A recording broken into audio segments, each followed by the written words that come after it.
இப்போ உங்கள் ஆட்சியில் பார்த்தீங்கன்னா திருப்பி அதே கோயம்புத்தூர் அதே சம்பவங்கள் நடக்குது. உங்கள் கட்சிக்காரனே வந்து ஸ்ரீவைகுண்டத்தில் ஒரு பொண்ணை கடத்தின்னு போயிட்டு செக்ஸுவல் ஹராஸ்மெண்ட் பண்ணுறான்.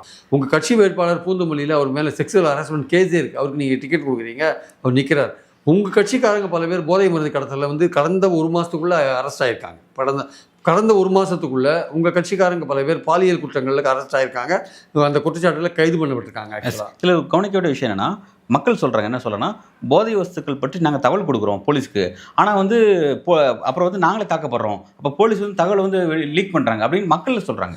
இங்கே வடசென்னையில் சமீபத்தில் வந்து கௌதமோ அவர் வந்து இந்த போதை பொருள் விற்கிறவங்க வந்து தகவல் கொடுத்தாருன்றதுக்காக அவர் கொலை செய்யப்பட்டு ஆமாம், வடசென்னையில் ஒரு 15 நாள் முன்னாடி இருந்ததுங்க. அதே மாதிரி கொலை செய்யப்பட்டார். நியூஸ் ஜே ரிப்போர்ட்டரையும் அட்டாக் பண்ணியிருக்காங்க. இந்த மாதிரி விஷயத்துக்கு நியூஸ் ஜே ரிப்போர்ட்டரையும் அட்டாக் பண்ணாங்க. ஸோ அவருக்கும் வந்து இந்த போதை மருந்தை பற்றி தான் அந்த விஷயங்கள் தான். அப்போது இந்த எந்த ஆட்சியாக இருந்தாலுமே இந்த விஷயங்கள் நடந்து தான் இருக்குது. ஆனால் நீங்கள் வந்து தேர்தலுக்கு முன்னாடி அரசியலுக்காக நீங்கள் அதை பயன்படுத்தினீங்க.